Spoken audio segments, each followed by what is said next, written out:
Lena was a writer, the kind who lived on deadlines and coffee, holed up in a cramped Brooklyn apartment. Her phone was her lifeline, notes for stories, texts to editors, reminders to eat.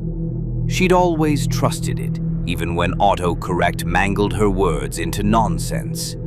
Meet me at the cafe became meet me at the cave, annoying but harmless, until the night it typed something she didn't expect.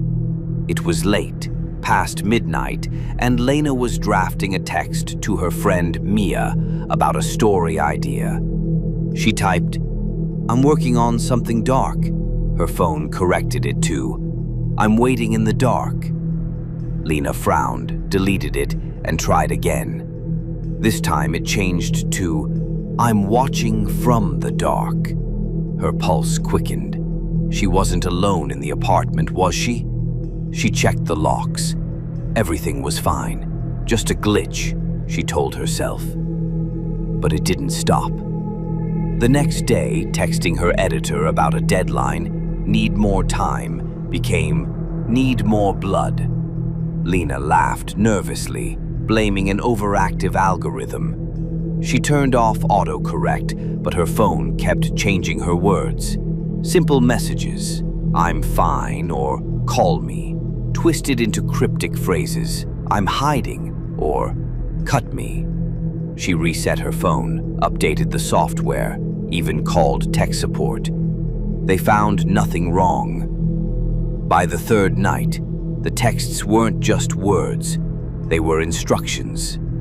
Lena typed a grocery list, milk, bread, eggs, and her phone corrected it to mirror blade offering. She stared at the screen, her reflection faint in the glass.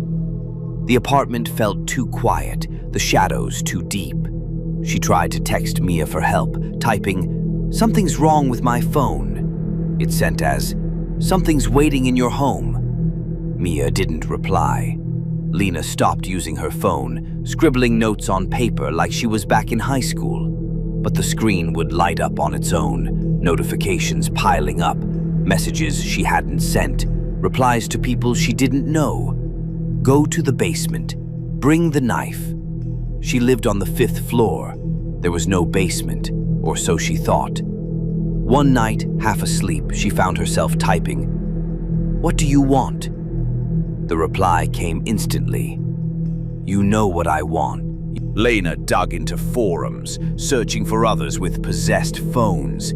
She found stories, whispers of an app, unlisted, unremovable, buried in her phone's code. It wasn't an app you downloaded, it found you. Users called it the Scribe, a program that rewrote your life one text at a time. Lena checked her phone. There it was, an icon she'd never seen, a blank square that pulsed when she looked at it. She deleted it. It came back. The instructions grew specific.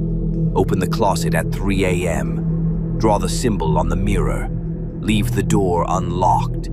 Lena ignored them, but her phone sent messages anyway, to her friends, her family, even strangers. People started acting strange. Maya showed up at her door, eyes glassy, muttering about finishing the story. Her editor called, asking why she'd sent a photo of a knife. Lena hadn't sent anything. One night her phone buzzed, the screen glowing red. A message not from a contact, but from her own number. "Go to the alley behind your building. Now." Lena's hands shook as she typed. "No." The reply was instant.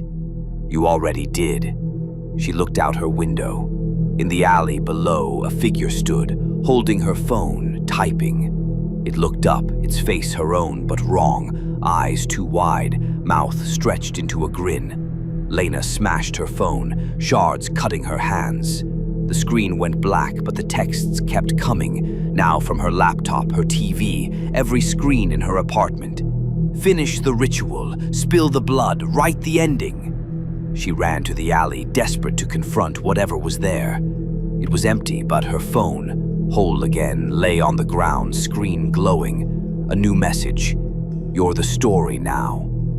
Lena's still in Brooklyn, but she's not the same. She writes now, endlessly, stories she doesn't remember starting, tales of mirrors, knives, and offerings.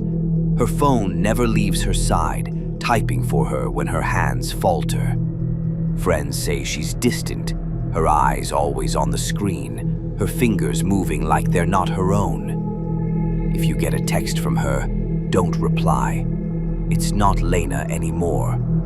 And if your phone corrects a word you didn't mean, check who's really typing. Because once it starts writing your story, you don't get to choose the ending.